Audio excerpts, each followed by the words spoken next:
Welcome to the Martin Bailey Photography Podcast.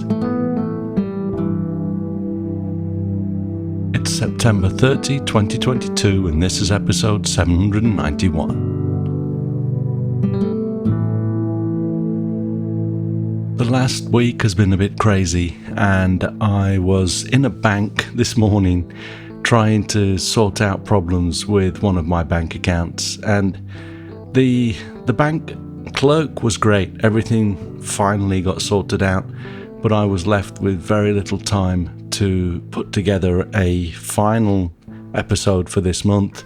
And then my friend Brian Wood dropped me an email, and we were talking about a few things and decided to get together for a conversation this afternoon.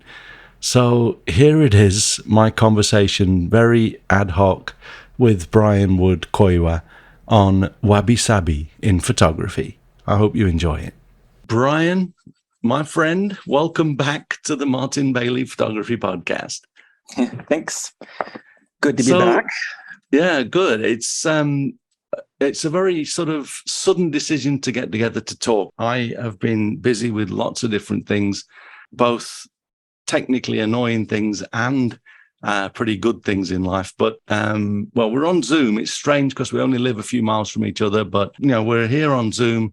We're going to have a talk about a number of things, including Wabi-Sabi and photography. And Wabi-Sabi is something that I feel very close to in various meanings of the word. But we're going to go through and talk about ensoling the inanimate through photography, Polaroids, and your photo walking tours. And for a number of years now, I've been recommending you to guests that join me in Japan for my tours.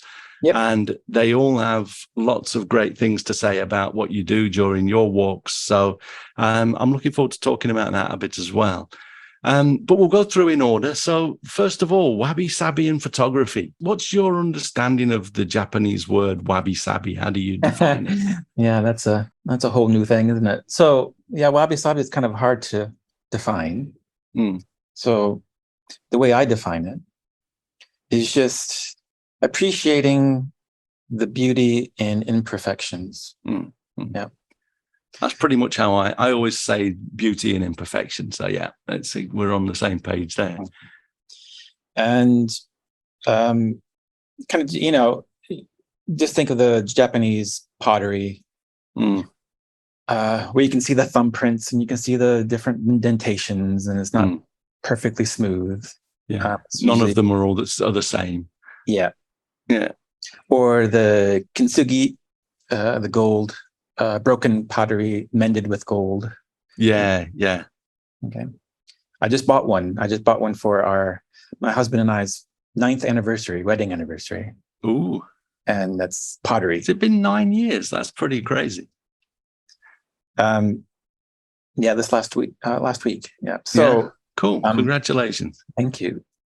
So the traditional gift is pottery for 9th anniversary. So I just bought on Etsy, a small, a woman here in Japan who does it. Yeah. So I just bought a little dish. Cool. With the gold. Yeah. They're expensive.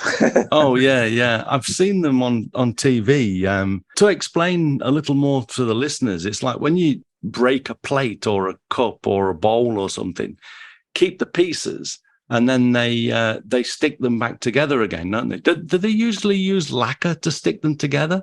Yeah, they use lacquer and gold powder or silver powder or something. Yeah. They look very nice, and they can actually, if done well, they can fetch more than an unbroken piece sometimes. Yeah. And it's not very practical. It's just no. All these rules that come with it: no dishwashing, no soaking in water. No. Okay. I didn't realize that. How would you relate that to your photography?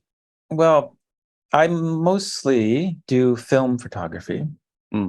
And with film is you don't know what you're going to get with film a lot of times.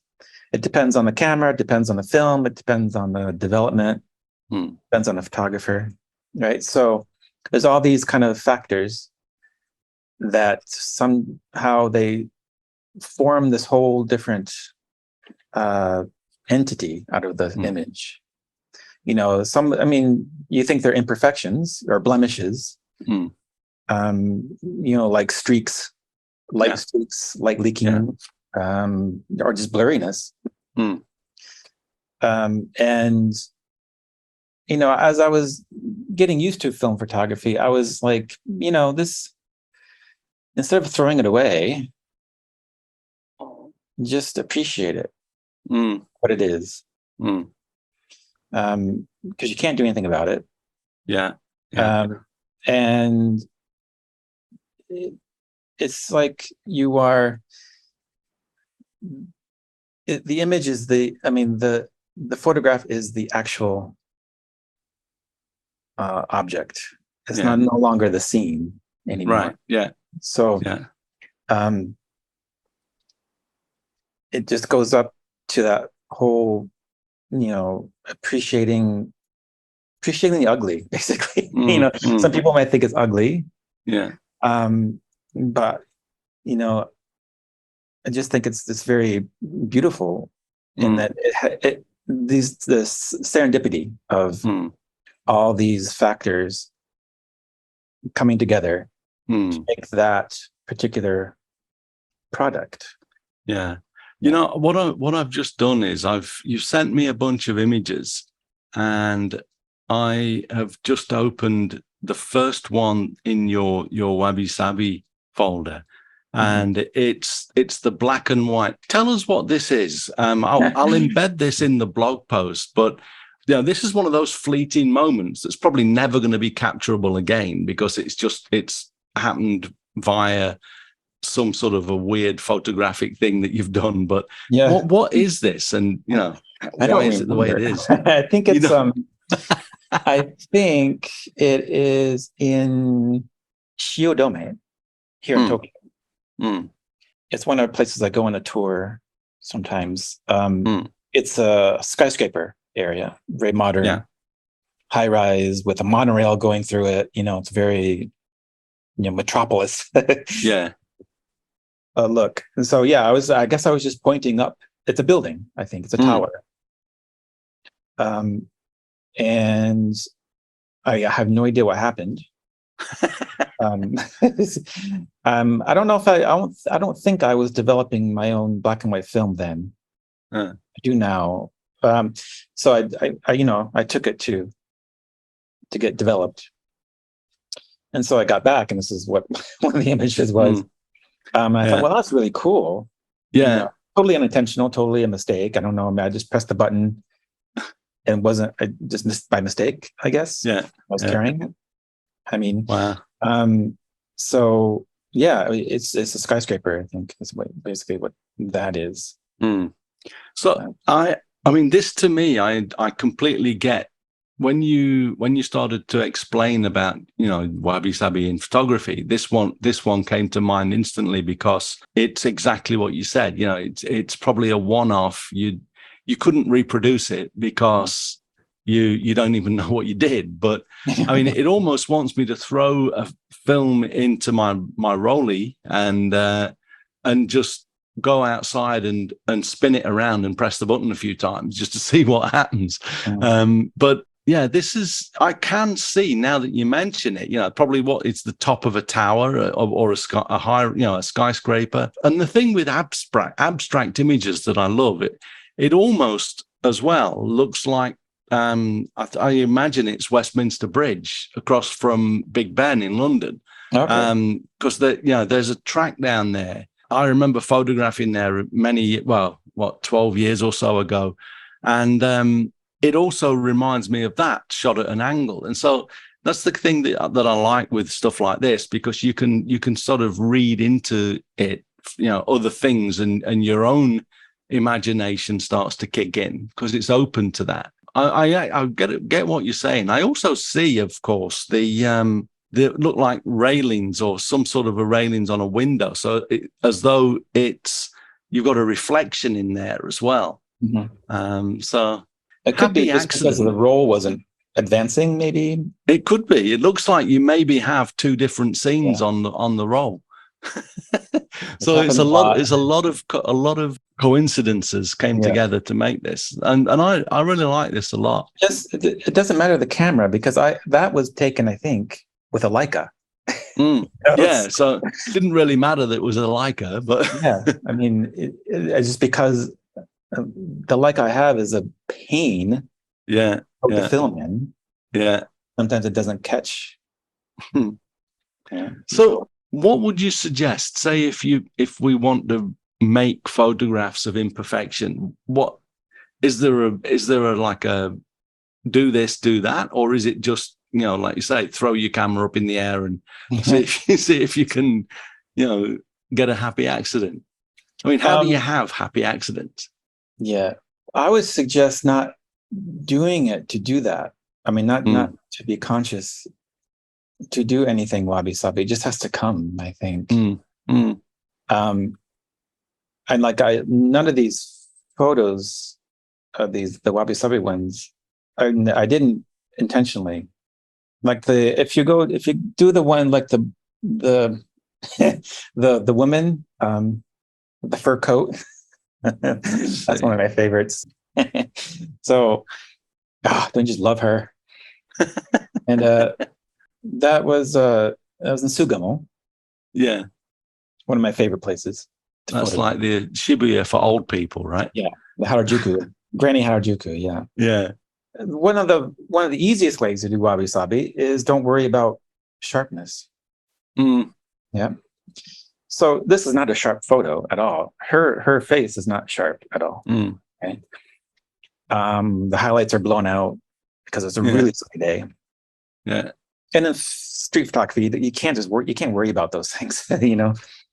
And so actually street photography is really good to get wabi-sabi because you have to really react. And you don't have time to worry about getting the balance right and the lights and the darks and the focus so much, you know. It's more of the overall image. So this image, I love this image, even though it's not sharp at all. You can still see this, you know, grand dame of Sugamo, you know, walking with her fur-lined coat, giving that look that she has. So, was she aware of you with the camera? No, I don't think so. No, because I'm very shy, so I don't, you know, I try to be as discreet as possible. So I just kind of really quick. That's why it's not sharp. Yeah. And I remember I always have this quote from Henri Cartier-Bresson, this great street photographer.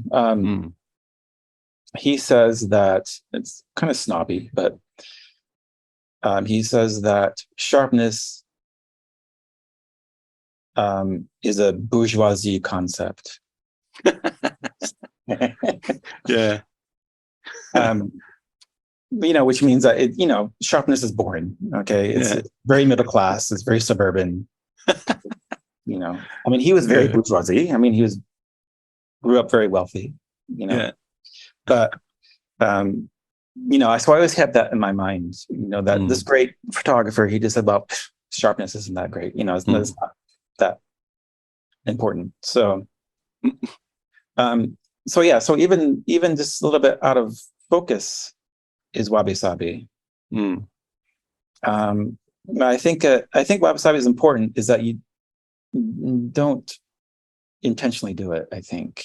In photography, I don't know. Well, you can do motion blur, like motion camera. Camera movement, ICM. So, you know, but I don't know, there's not that serendipity with that, I guess, as much as planned. I think even with intentional camera movement, you point your camera at something that you know is going to work for that particular style of photography. You create it. It's not the same. This sort of stuff, it's, you know, the moment.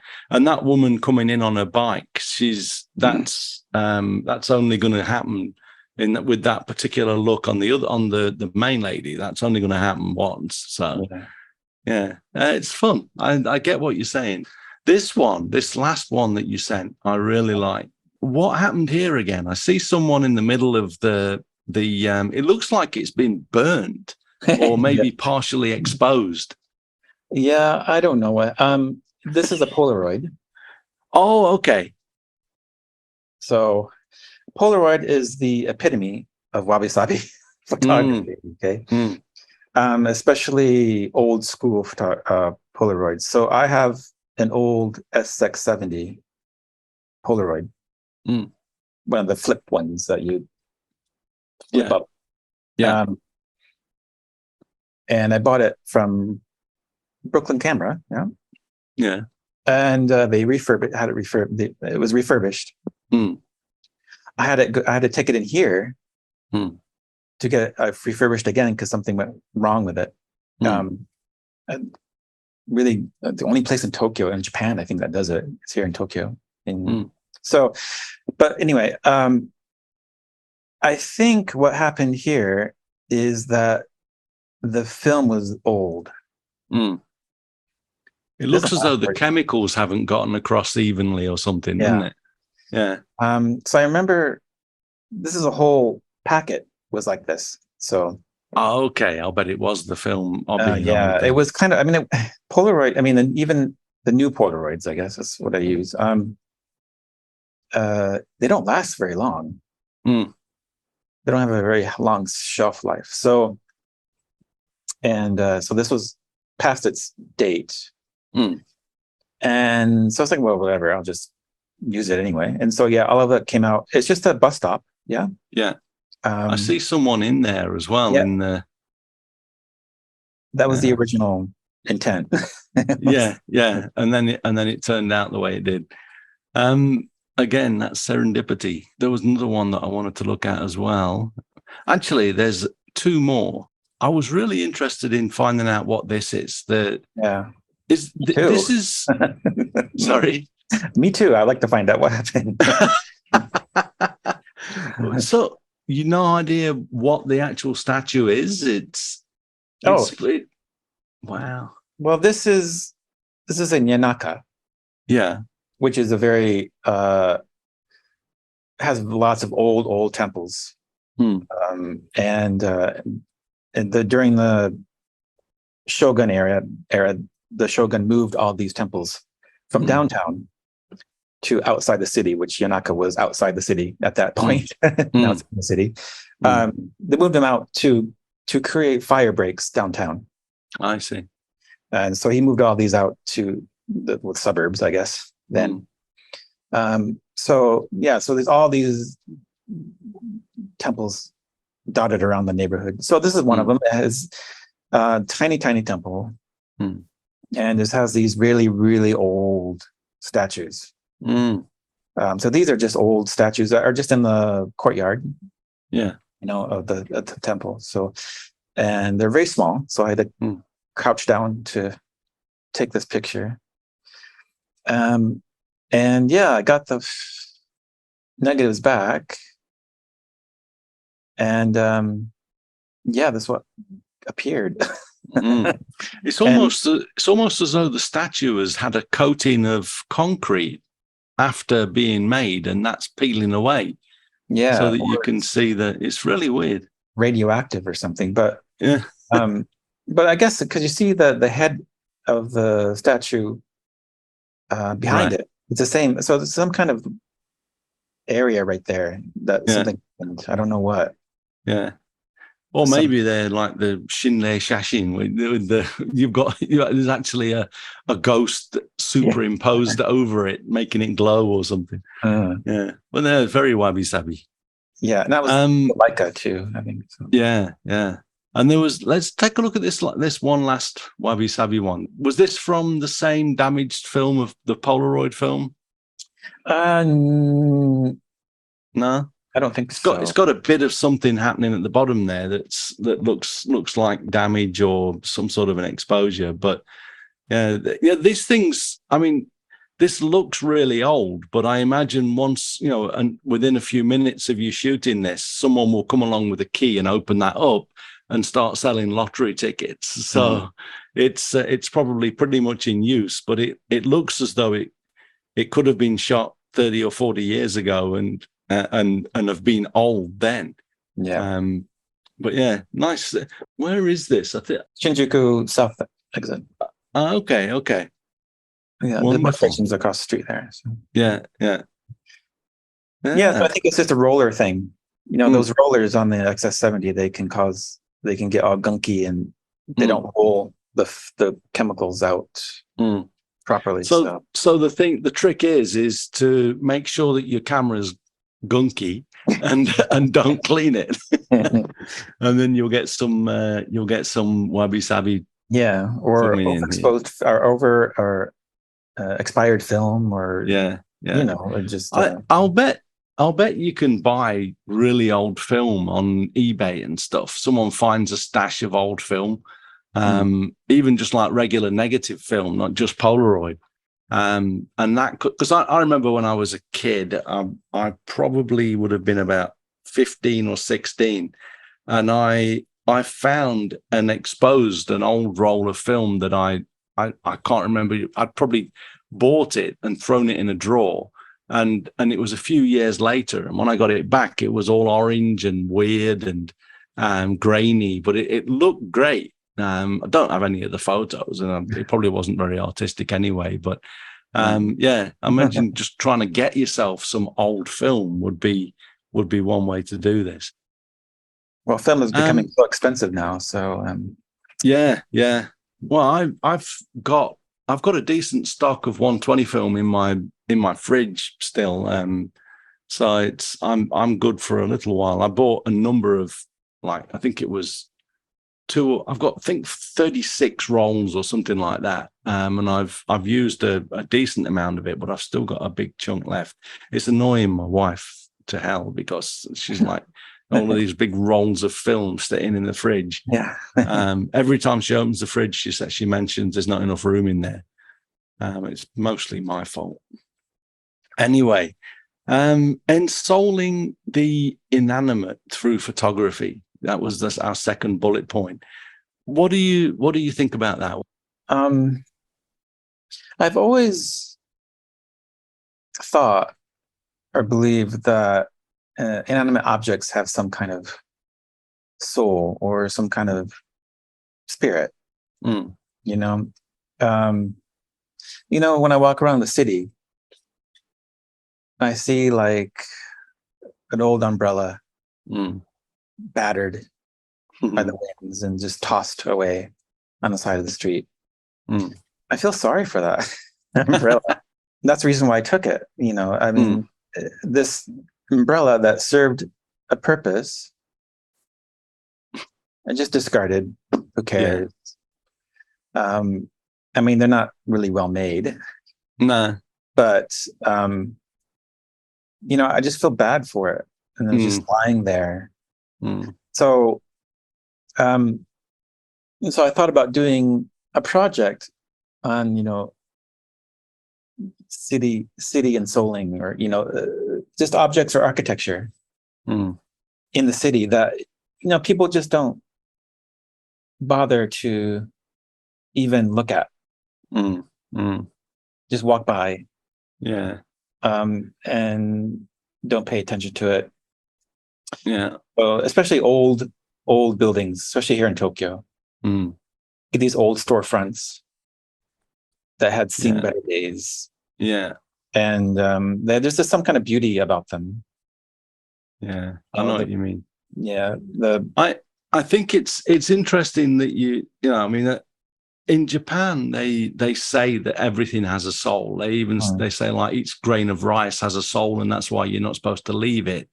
And at the same time, the people at the Olympics are throwing away tons and tons of food because they overordered, and nobody seemed to be too worried about that. But I think on an individual basis, most Japanese are very conscious about waste. And I know we are, and my wife's family and are all very similar. So yeah, that I get. But also, I mean, we have you'd probably laugh, or maybe you wouldn't because of the way you think about this stuff. But we, if say we're getting a new TV, and we have to have the people come to deliver it, and they take the old one away. My wife will always say, "Did you give it a hug before it went?" and we have to say thank you. When we're going to do anything, even like I get a hole in my pants, my underpants, and I'm going to throw them away. I have to say, "Gokuro-sama," and say thank you for, I don't know, for wrapping my Netherlands for the last so many years, and we're very sentimental like that. I remember when we moved out here to Chofu from Meguro in the city, almost in the city center, we had a washing machine that I'd owned when I was in Japan in the early 90s. And we'd used it all through that time, and both my wife and I gave it a hug, and I was almost crying, but because just out of the sentiment of this thing that had served us for probably 20 years or so, and we had to get rid of it because it was old and we probably would have broken before anything else, and we thought moving house would be a good time to replace it. But it's even harder to get rid of things like that when they're not broken. If it's on its last legs, but it's almost like taking a dog that's crippled and just injecting it to get it out of this world. And I don't know, I can't do that sort of thing. It's I don't know. I get you on the sentimental side of it. I must admit, I've never really felt that way about a discarded umbrella. But I understand what you're saying. When you take a picture of it, I know. I watched this documentary. It's on a YouTube channel. It's about art. So they do photography and painting and all that. They interview artists. It's called a Louisiana channel. That is Danish. And they're interviewing a photographer. Don't remember his name. And he said in Seoul, he takes pictures to ensoul the subject he's taking a picture of. I was like, oh, that's what it is. Because I've been doing that too. I just didn't have a vocabulary for it. So that really hit me, so, oh, okay. So I'm not the only one, and it makes sense. That's what I've been doing. So I've been moving, more away from people and more towards objects in the city. And so when you take a photo of it, you give it a soul because it's out of its context a little bit, and you force the viewer to see it, so to appreciate it more. I've in the past, I've always said that you not so much in the ensouling part. I'm not sure I'm 100% on board with, but not that I'm not disagreeing, but I've always said that you elevate the subject. Just if you decide to point your camera at it, then at that point you've made it, you've isolated it from the surroundings and said you as in the inanimate object are important enough for me to want to take a photo of. And it kind of changed a little when digital came along and the photo became so inexpensive that you could literally just photograph things the whole day and never really spend any more than the price of the battery. Charging the battery. But I think it's still important. Deciding to make a photograph of something elevates it from a simple inanimate object that you're never going to see or care about again. I don't know about you, Brian, but all of my images, everything that I care about, all of my keepers, as you say, I keep them in Apple Photos. I used to keep them in collections in Lightroom until I stopped using Lightroom, but I keep them all in Apple Photos and I can flick through them. And I remember quite often when I'm on the other side of the planet, one of the times that I recall most of all is when I was on my third voyage or third expedition in Antarctica, third expedition in a row back in 2012. And I'd been away from home for, I think, I'd only been back for a few days and then I was off again. It had been like 3 months since I'd really spent any time at home. And I was getting a little bit homesick. You know, the photography was great. During the day, everything was fine. But at night, in my bunk, and I'm waiting there, and I was just flicking through photo after photo on my iPhone. And it was like my whole life in photos from even when I was the old photos that I digitized, you know, just going through them. And a lot of the time, those things I would never, something that I pointed my camera at, I would never recall it again unless I got that photograph of it. So in that sense, you know, I think that just having things like that is similar to what you're talking about here. You know, and going through, do you have like quick access to your images like that when you know, just like a catalog? I just use the syncing on Lightroom, so I can access it on my phone. Yeah. So I do that for the either you know, I have folders, you know, for certain things. So so easily, so I don't have to go into a computer and launch Lightroom or whatever. So so I mean, like those, you know, those buildings have stories, you know, so it's like, I wonder, I mean, how proud it must have been when it was new and now it's all old and battered, and, you know, forgotten. And but sometimes you walk by and you think it's abandoned and it's not abandoned. People are still living there.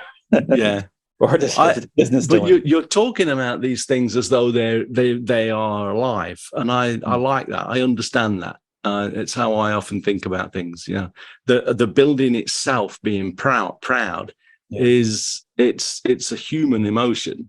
Of course, you can, you know, there's various meanings, but I like the way that you're thinking there. It's very similar to how we think, and so I can really relate to that. And it goes to the Japanese mythology, you know, the tsukumogami,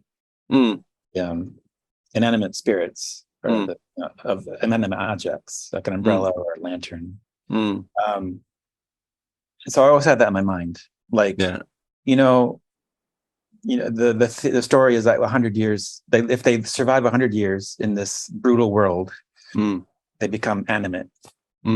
And they're usually kind of impish spirits.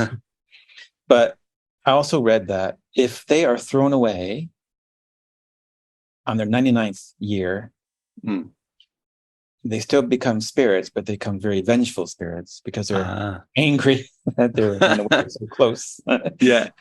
So I just see, you know, like an umbrella or something, or, you know, or something even older, just discarded. It's like, that's not going to be a happy spirit.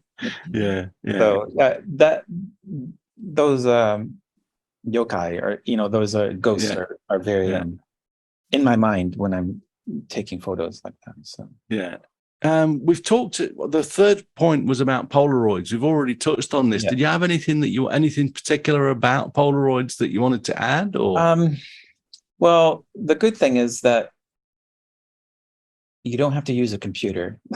So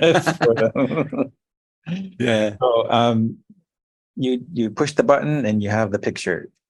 Okay? So that's I'm appreciating that much more, because I hate using the computer for photography. Absolutely hate it. So even though I do scan the Polaroids, I digitize them, because that what that spits out is the original. It's like a negative, you know? So so I need to make sure that I have a copy of it. I scan them just to have a copy in case I want to use the originals for a project or something. Like I want to use the Polaroids for this Ensoling project, and I want to use the originals. I don't know how yet, but have it on my website, my thinking process of this project. So I only do that just to save, the image, in case I have to destroy the first one, somehow. So that's why I really like, and plus what we just talked about, the wabi-sabi of it, and just the quirkiness of droids. It's just a fun, not just, you can make it serious, but it's just a fun little endeavor, I guess. It's just, you can take it seriously, but you don't have to. You can make what you want of it, I think. So I get the appeal. I don't think I'm going to be running out and getting a Polaroid, because to me, I prefer the non. I'm a focus person. So if I want to make sure something is I certainly get what you're saying about the wabi-sabi side, and I appreciate it. But this is one of those things. It's like street photography. I do it myself occasionally, but I appreciate other people's street photography much more. It's not really something that I enjoy doing myself so much, but it's nice to look at and talk about. So tell us about your photo walking tours. I know that like I say, I've had a lot of good feedback about your tours from people that I've recommended to you. That people come to on my Japan tours, and I've often got a few days or a day or so before or after the tour, and I give them your website and they book. And so tell us what happens. What sort of options do you give people? And I'll put a link to your website in the blog post as well, of course. But it's a very kind of bespoke tours or walking tours.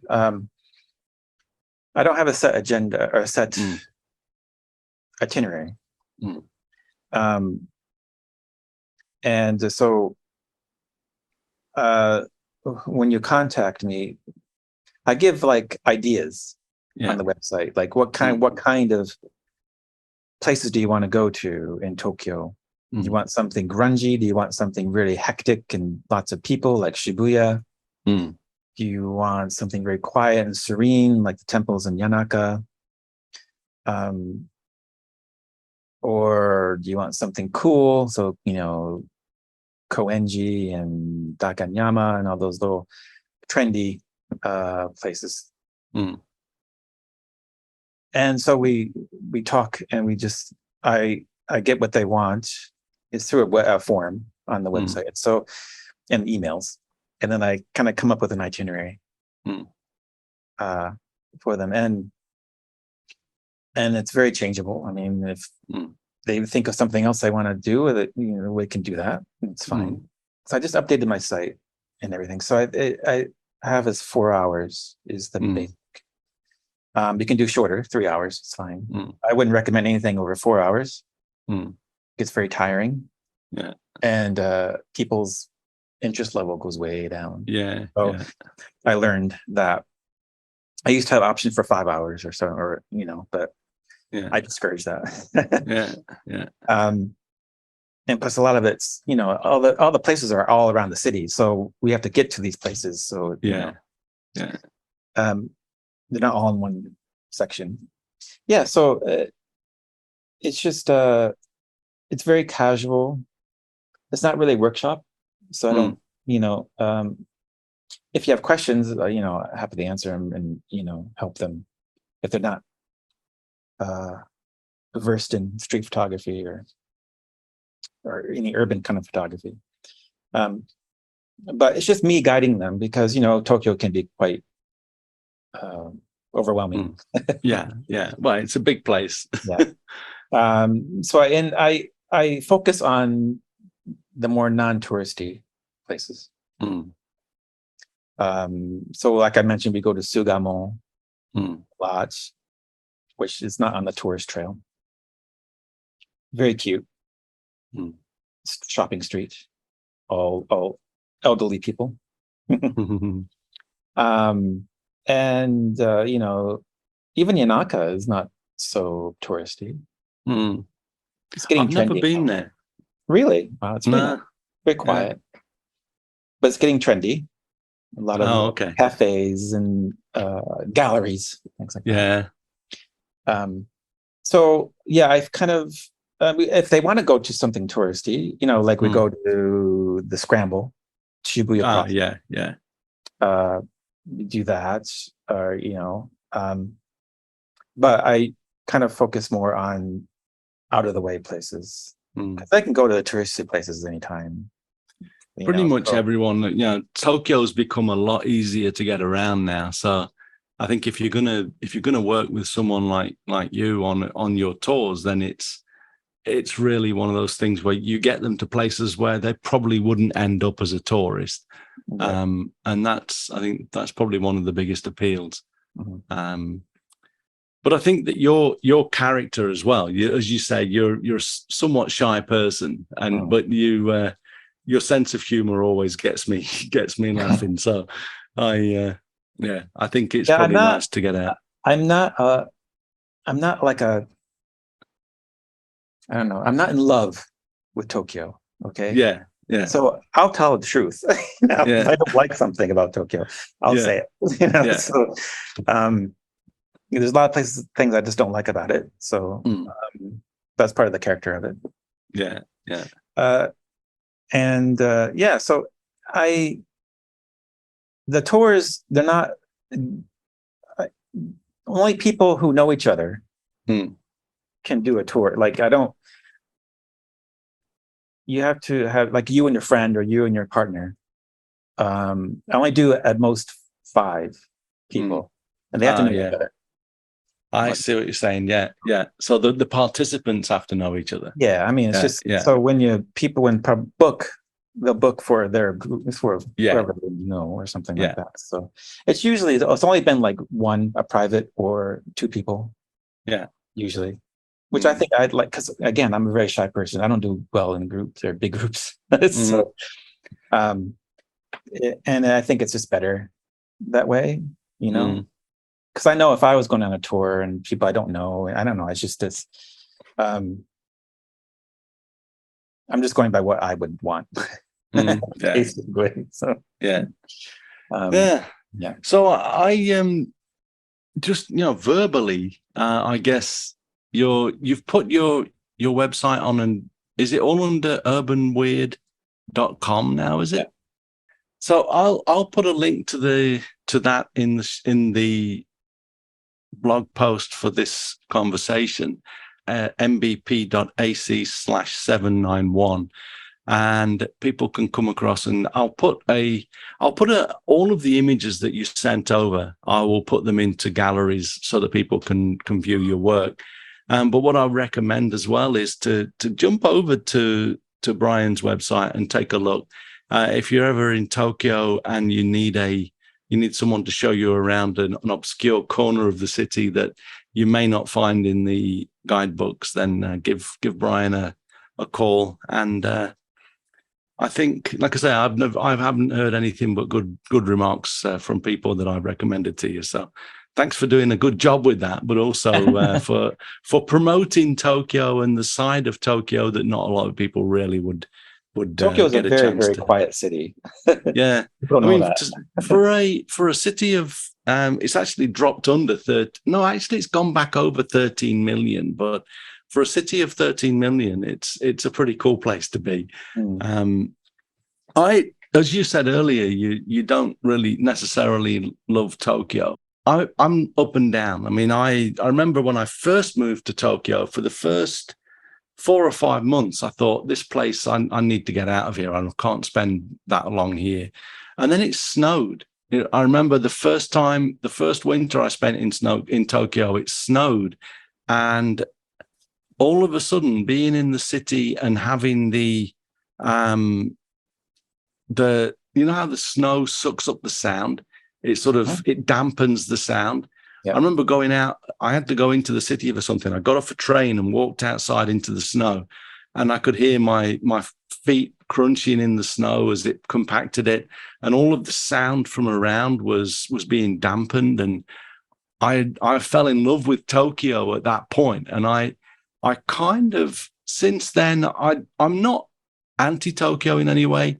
I'm definitely not, I love Tokyo and I want to spend the rest of my life here. We're actually considering moving out of the city at the moment. But then again, this morning I was over in Fuchu trying to sort out a problem with my bank account. And for some reason, there was an ambulance went by, all of the ambulance sounds, he'd got the red lights on and everything. And there's a park behind that with lots of trees, and all of the trees now are in their deep sort of late summer green, and the light was pouring through there. And I'm thinking, Jesus, I wish I had my camera with me. And all of a sudden I realized again that Tokyo is showing me a bit of appeal. There's something there that it's just beautiful. And I think that it only happens in cities of this size. You just don't seem to get that. There's a policeman walking along asking someone, just almost snuck up on someone, and he asked him from the side a question, and this person got all nervous because the policeman was talking to him, and then he was trying to explain, and all of these things just sort of crop up. I wish I was a more of a street photographer, because those sort of things probably would be appealing to others as well. But I don't know, I just appreciate them on a personal level. And so I like Tokyo, and I don't at the same time. It's home. Yeah. Love it, you hate it, kind of thing. So. Yeah.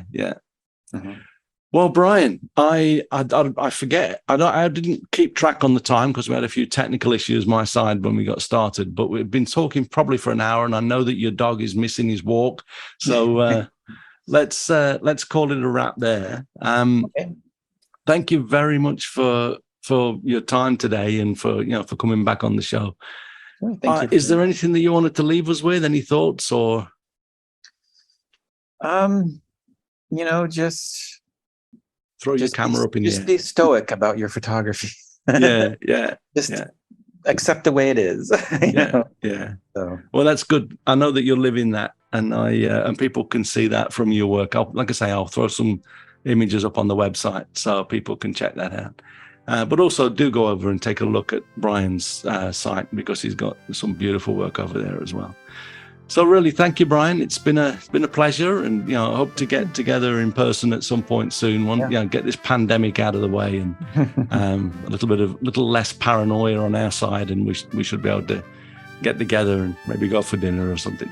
Yeah. But all right. Well, really, thanks very much. Thank you. And I will see you again soon. Okay. All right. Bye. Bye. Okay, I hope you enjoyed my conversation with Brian Wood-Koiwa. So, thanks very much for listening today. If you enjoy this podcast, please consider supporting us on Patreon, which comes with various tiers of benefits depending on your contribution. You can see details at mbp.ac/Patreon. You can find me on Instagram, Facebook, Twitter, and LinkedIn, and links to everything that I'm up to are at martinbaileyphotography.com, so do drop by and take a look. I'll be back next week with another episode, but in the meantime, you take care and have a great week, whatever you're doing. Bye-bye.